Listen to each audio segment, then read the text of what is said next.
Dördüncü ise Merdam Muhammedov'un İslam dininin hakkında, Peygamberinin hakkında aydan ters kurullarının açıklaması. Elhamdülillahi Rabbil alemin ve salatu ve selamu ala seyyidina seyyidil enbiya vel mursalin ve ala alihi ve sahbihi ecmaîn. Merdam Muhammedov tədə bir çıxışlarının birində Kur'an-ı Kerim'in Sure-i En'am'ından 104. ayetini evine alıp şu ayetten şu mananı duyğusuna göre düşünüp Müslümanlığı şey diye deyip Müslümanlara yüzleniptir. Düşünenlerden eme 104. ayetten Sure-i En'am'dan şunu düşündür ki Allah Teala وَمَا أَنَا عَلَيْكُمْ بِحَفِيظ deyiptir diye. Yani gerek bulsa diye Allah Teala Müslümanlardan yüze vuracak deyiptir diye. Niye de Kur'an'la Haytiyede Sure-i En'am'da ayetin 104. ayetinde diye. Ya diye şuna mendeş diye Allah Teala Müslümanların işi de olmanına başarıyor diye. O şeyle bir duyguyunu şu Huday Teala'nın aydan kefi deyip Müslümanlara yüzlenip de Müslümanlara şunu kıycet vermekliği. O zaman baştan ödaydan gurruni Vületti eşsek ve telgav olur. Yani kenem. Akşamınız hayırlı, hormatly izleyijiler. Bugün din barada söhbet günümüz. Size Kur'an'dan bir ayet okuyup verecek. Ütköşük o manidaq bir ayet. Yani Allah o gerek olsa 100 öwrüp bilýär. Size dinlemän bilýär ýa-da sizin bilen işi bolman bilýär-de şeýle bir ayet var. Buna nemetmen okaly, yani uzağa sürmän. Qad ja'akum biya. O size geldi. O nämedir? Besairu min rabbikum. Yani Rabbinizden ya da Allah'dan size bir indi bu taýda köp yerlerde Kur'an ýene näme ayet, peygamber diýip näme diýerler. Indi sözüň manysy görmek. Yani size o Rabbiniz o şeýle bir zat getirdi. Demme zat görüp biler ýalyk derejede diýilen ýaly bir manyda bir nemesi var. Dowamında femen ebsara feli nefsihi kimde kim onu görse diye görmeyi başarsa öz için peydalı diye ve men amiye fe aleyha kim kör olsa ya da görmeyi istemese o da öznedir diye de yani ters manida ziyanlı manisinde o öznedir diye. Ha. Bu böyle Kur'an'ı işittik. Yani Allah Teala'nın pak kelamını Sure-i En'am'dan şform duygu verip ki Huday Tebarek ve Teala qad ja'akum basairu min rabbikum femen absara feli nefsihi ve men amiye aleyha ve ma ana aleykum bihafiz diyen kefi kimin kefi deyipti? Allah Teala'nın kefi. Allah Teala ilerleke müstada aydiptu diye ki gerek bolsa biz Müslümanlardan yüze vuracak meselenin işim olacak ki deyipti şu duyguyunu ortaya verdi. Belki kefini bundan evlekte bundan da açırağı da baytiyara. Onu böyle Kur'an'a varaydı. İnâle kenem. Mun qolokan düşünmeyen duran yer neyre? Şu ve mâ ene aleykum bihafiz. Kimin kelamı? Kur'an Allah'ın kelamı. Baştan yakın imam var. Ama şikep kimin kefi? İnşallah açıklamakla varar. İkincisi verden kulağı ataydı. Ne manisinde o öznedir diye. Son dowamında yine bizim en gyzykly yerimiz şu. Çünkü muhim yer diye. Ve ma ene aleykum bi hafizin. Ben sizin üstünüzde garawul däl diye. Ne bir ütköşük bir deme. Bunu bir adam aýdyp biler de yani o demäniň o ayet hökmünde bir taňrynyň sözü diýip bunu görkezmek. Günümüzdäki 21-nji asyrda her türlü malumata yetişip bilýän, her türlü malumat elde edip bilýän bilinýän döwürde bu gaty izle galan ýaly gelýär. Indi bunu täzeden näme edeli? O manysy. Täzeden näme edilip, indi şonu ýamaşşadan Kur'anyň öz Arabiýasyny dogry okuyup bilmäni, şoňa dogry da mana hem berip bilmäni. O niretenden hasan hasu ma'na aleykum bi hafidi. Üçüncü böyle kurumun ne? Ona näme diýär? Şu diýär, Hudaýyň aýtmak kefde şu diýär. Ödü boyun altdyr ha şonu. Hudaý bolup diýär öz bendelerine mehli goýjak diýmeli, bir adamy aýtmak kefde aýda ha diýär da. Hudaýyň aýtmak kefde şu diýär da. Öyle kendine kulağa ataydı. Umuman başka näme-de sorasa, näme düşünjek bolsak, ben sizin başyňyzda garawul däl diýär umuman. Näme sen şonu etdiýlen ýaly bir hili gahar edip gidýärler. Köp halatlarda en atalar çağalar bilen bir meselede ılalaşmaýar, mysal üçin çağas men şunu etjek diýär, maňa şu gerek diýär. Ay baray näme etsen şonu et, bary ýok bol diýilen ýalwanyda da bu aýat. Bu bir muny diňe insanlar aýdyp bilýär da. Özüm gahar gelen ýa-da näze edýän belki de adamlar aýdyp biljek bir aýat. Hadise. Bunun başgaça o düşündürüşü bar bolsa aýtsalar aýdýarlar. Ine diýär, hemme zat size berdik, şonda da kulak asmayan bolsaň, maňa näme diýilen ýalmanyda diýär. O edil şo manyda ýöne bunu bu gurrunny barayla açyklanmasana. Dikkat Müslüman dogulmaýdy. Öldü boýnatdy da. Hudaý bolup Hudaý talan aýtmak kefide ýaşa bir adamyň bir naz ýadamla bolýardy, nädli adamla bilýärmi? Şoňa mene şu arahym taňa diýdim ýa bir gahar gelen adam, ay meni aýtjam aýtdym, bary öňde näme ýok bolsaň edäň men işimde ýok diýen kep, ahyrda öldü boýnatdy kim kefi? Adamın kefi bolup başarjak diýär, Hudaýyň kefi bolmakdy gelişmeýär. Dikkat Müslüman dogulmaýdy. Bir düşünmeli zat başladı. İnki şiyan kaidilen gurrun, şiyan ve ma ana aleykum bi hafiz, qad ja'akum basairun min rabbikum femen absara fe nefsihi ve men amiye fe aleyha ve ma aleykum bi hafiz. Şu kimin aydan kefi? Şu peygamberimizin aydan kefmi Kur'an'la ya yok Allah Taala'nın aydan kefmi. Dikkat edin o da Kur'an 30 para. Şu baştan ayağını bir hemmecemiz harf ve harf hemmetini Allah Taala'nın kelamı diýip imanımız var. Ama Allah Taala'nın kelamı diýmeklikden mana näme? Mana bu da ki Hudaý Taala'nın Kur'an'ı her bir aydan gurruny diňe şoň et. Falandat etme, falandat iyi, falandat iyme, falandat git, falandat etme, falandat halaldır, falan haramdır diýip hemmeti mana bu da ki Hudaý Taala'nın hem aydan gibi de oşu öýri ve çek diýip aydan gurrun bolsun. Belki Hudaý Tebarek ve Taala'nın öz pak kelamına awul sure Al-Ham, sure Fatiha, ta'limul mesele diýdi. Sure Fatiha'da Allah Tebarek ve Teala iyyake na'budu ve iyyake nestaîn diňe ibadet etýär. Diňe senden kömek etýär. Bir kepläpdi Hudaý Taala güýlenip, onu Al-Hamda Hudaý Taala onu özüne aýtdym ha ýok. Sure Fatiha bendelerine Allah Taala'nın öyle ne yaparım evmekligi, o ne yaparım şunun dilemekligi, öğretmekligi şu. Al-Ham Allah Taala'nın kelamı yöne bendelerini veren tälimi şu. Bu da ki Hudaý Taala Al-Ham sure yani Allah'tan kelam diýemizde hemme bir falandat et falan etmedik durum bolsun. O ýa-da doktor soruşa.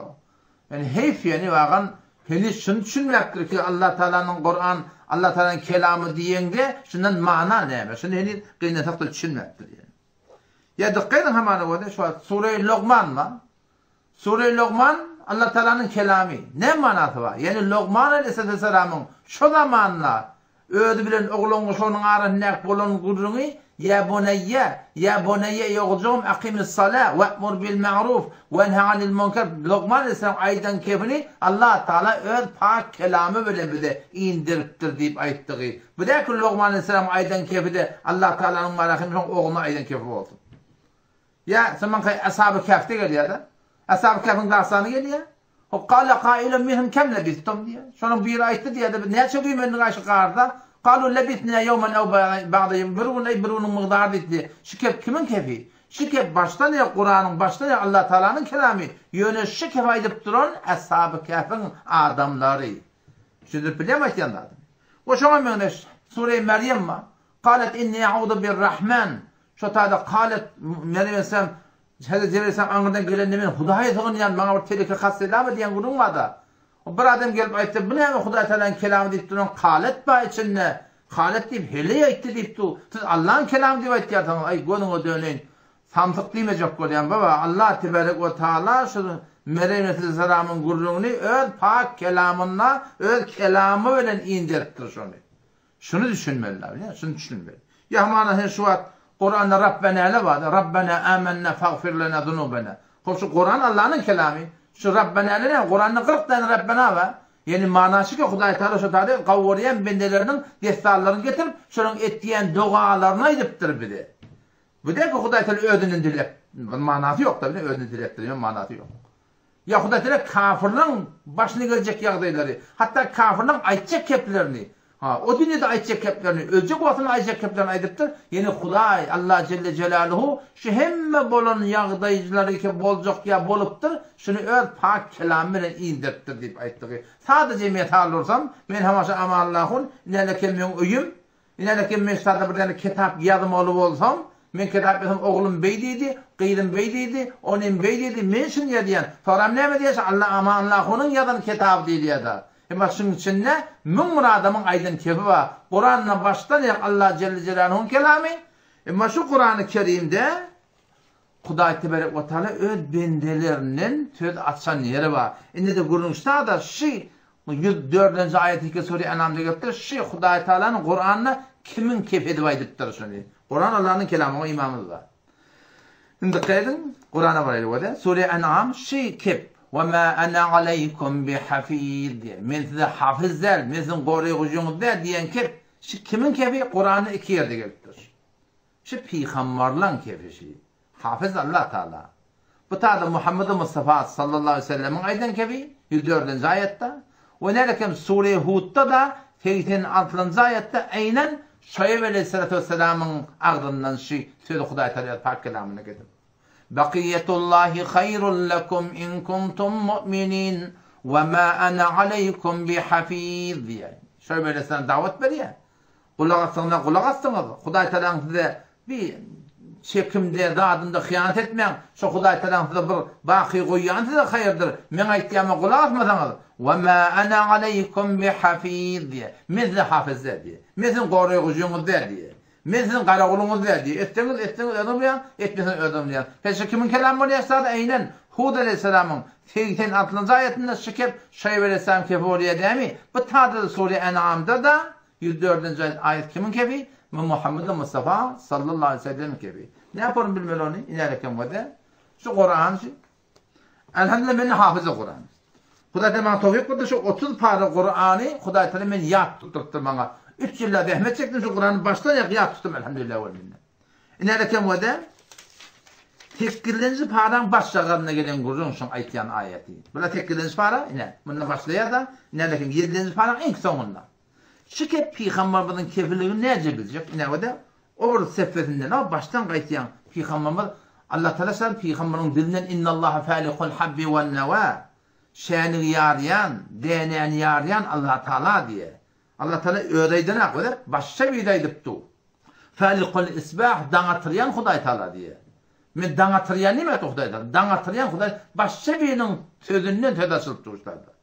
Ondan sonra ve huvellezî Allah şol zati ki ceale lekumun nujum. Siz için yıldızlar koydu tahtın yol tapar diye. Ve huvellezî enzele mine's-semâ. Allah şol zati ki defeden yağın yağdırıyor diye. O şey doğrusunda bedi'us semâvati vel ardı yoktan asman yer bar eden niptir.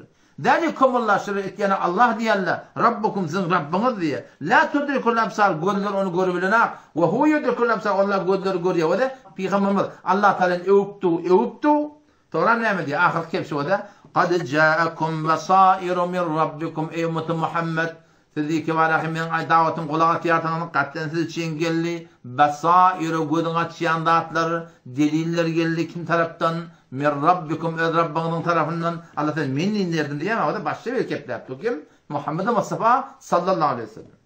فَمَنْ أَبْصَرَ فَلِنَفْسِهِ وَمَنْ عَمِيَ عَلَيْهَا وما أنا عليكم بحفيظ diye. Kimin kefi? Muhammed Mustafa sallallahu aleyhi ve sellem kefi. O tam öyle dikkat edin. İnne şun manandı Kur'an'na hafız Allah Teala, hafiz Allah Teala. Şunu mengdeş kepmedin şama ayetlerde okuyup verin. Huday Teala açıklama edip duruyor. İnanırım. Sure Hud'a gelende, yani Sure Hud otadan tekrar atlan ayet okuyup verin. Sure Hud 57. ayet o da فَاِنْ تَوَلَّوْا فَقَدْ أَبْلَغْتُكُمْ مَا أُرْسِلْتُ بِهِ إِلَيْكُمْ وَيَسْتَخْلِفُ رَبِّي قَوْمًا غَيْرَكُمْ وَلَا تَضُرُّونَهُ شَيْئًا إِنَّ رَبِّي عَلَى كُلِّ شَيْءٍ حَفِيظٌ. O tabi Peygamber ne dedi? وَمَا أَنَا عَلَيْكُمْ بِحَفِيظ deyip mi? Mesela hafızınızda, karakolunuzda, koruyucunuzda, sizi zorla bektirinle. Hafız kim onlar? İnne Rabbi ala kulli şeyin hafiz diye. Hafiz kim? Allah Celle Celaluhu. Sure Seba'da 21. ayetinde geliyor. وَمَا كَانَ لَهُمْ عَلَيْهِمْ مِنْ سُلْطَانٍ إِلَّا لِنَعْلَمَ مَنْ يُؤْمِنُ بِالْآخِرَةِ مِمَّنْ هُوَ مِنْهَا فِي شَكٍّ. Şeytanı koyup Huday Teala bu söz diye ne hemen içinde Huday Teala bir de olacak kim şekli var diye da kim içinden inanıttır diye. O zaman وَرَبُّكَ عَلَى كُلِّ شَيْءٍ حَفِيظٌ. Hafiz kim? Allah Celle Celaluhu. Peygamber Sure Enam'ın 104. ayetindeki Merdan Muhammed'i okuyup yani okuyamatını da yanlışıptı. Kim hafiz dedi? وَمَا أَنَا عَلَيْكُمْ بِحَفِيظ diye Peygamber. Men hafiz diye. Hafiz kim onlar? وَرَبُّكَ عَلَى كُلِّ شَيْءٍ حَفِيظٌ. Sure Sebe 21. ayet okuyor. Ondan sonra Sure Şurak var. 25. parası nedir? 6. ayetini okuyor. وَالَّذ۪ينَ اتَّخَذُوا مِنْ دُونِهِ أَوْلِيَاءَ. Onlar ise Allah'tan gayrı onları başlık tutunturlar. Hudaydan gayrı sığınışan ma'bud tutunturlar. Şolar hacet reva biliyerler. Muşkil koşa biliyerler. Hudaydan gayrı suretini var öyle işini doğrulayan biliyerler. Allah Teala mı diye? Allahu hafizun aleyhim. Şu sizin sığın yarlığınız, dayan yarlığınız, işimiz doğrulaya diyenleriniz, ilah biliyerleriniz. Allahu hafizun aleyhim. Hafiz kim? Allah Celle Celaluhu. 104. ayeti Peygamber'in ne mi dedi? وَمَا أَنَا عَلَيْكُمْ بِحَفِيظ. Peygamber'in hafiz dedi. Hafiz kim? Allahu hafizun aleyhim. Ya Sure-i Şura'da geliyor.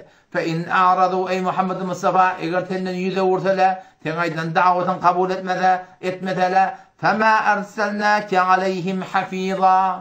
Ey Muhammed Mustafa sen bizi hafiz edip indirmedik, karakol edip indirmedik, onlar koruyan edip indirmedik. Sen ayetiyen diyen kabul eder, etmese öyle biliyor. Peygamber o tane mi dedi 104. ayette? وَمَا أَنَا عَلَيْكُمْ بِحَفِيظ değil mi? Hafiz kim ona inanırken? فَمَا أَرْسَلْنَاكَ عَلَيْهِمْ حَفِيظًا. Ey Muhammed Mustafa sen bizi hafiz edip indirimde. İverimde. Ahir ayette 80. ayeti Sure-i Nisa'nın bardoki açıklama ediyor Huday Teala. Men yuti'ir rasul her kim peygamberin diyennette fakat ata Allah ol Allah'ın diyennetleri ve men tevalla her kim yedursa fema arsalnake Muhammed Mustafa sen iyi vermedik aleyhim hafiza şolara hafiz edip iyi verimde karakol edip indir iyi verimde negahban edip sen iyi verimde kelen hatmin olarak zorla ettirmeli diyen kurum yok. İşte gen kalmadı hatta bayan Allah Celle Celaluhu'nun kelamından. Şimdi Merdan Muhammed'e ne etti biliyor musun? 104. ayete dayanıp Peygamberimizin Allah Celle Celaluhu Peygamberimizin aydan keyfini getirip şu Hudayın aydan mı Peygamberin aydanlığını bilmeyeni şu ayete dayanttı. İnerken o da şu ayetin icadında var Allah Tebarek ve Teala ne diyor o da وَلَوْ شَاءَ اللّٰهُ مَا اَشْرَكُوا eğer Allah Celle Celaluhu meşiyeti bulsa مَا اَشْرَكُوا olur şirk etmediler وَمَا جَعَلْنَاكَ عَلَيْهِمْ حَفِيظًا ey Muhammed Mustafa onları seni hafiz edip iyi veremezler diye o da arada ne ayet var inerken o 104. ayet bu da inerken 107. ayet Huday Teala iki tane ayetin hakkı arasında şu günün açıklayıptır وَمَا أَنَا عَلَيْكُمْ بِحَفِيظٍ peygamber men sizin hafizinizde, karakolunuzda, nigabanınızda doğrulap ettirin ne diye mana veriyor da 107. ayette o ayetin eteceğine mi diye وَمَا جَعَلْنَاكَ عَلَيْهِمْ حَفِيظًا ey Muhammed Mustafa biz seni olarak karakol, nigaban et iyi veremdir diye. İnanırken Müslümanlık oğlum. İnşallah üçündür başarandır bunu. Üçündür bilemeyecek adam mı? Aslında ki biraz oylanmaklık gerek da Kur'an-ı ki 1445 yıldan Anırak'ta iniptir. İnçeme kafirler ki Kur'an'ı okuyor şundan da tafülmeni bu Merdan Muhammed'e fiyalak adamdaki Kur'an'ı okuyamaklarını yanlış ve Mundan yalnız sapsok qolup ya bir Müslüman oğlum qatırlar yalnız. Onu şu daydan öde tanafsu quya girmen. Bir adam ilmi yok mu, bilin yok, bilmin yok mu? Şunyalak adamlar ola qulaq asma. Ha qulaq assanmı? Haqiqat ilinde gel inşallah taala Hudaý Taala yalvar yarabbim hak hidayet etip hatmi taňa zarur haqqani ulamalar taňa sataşyp dağdyň hidayet bolmaklygyna sebäp bolar. Assalamu aleykum we rahmetullahi we berekatuh.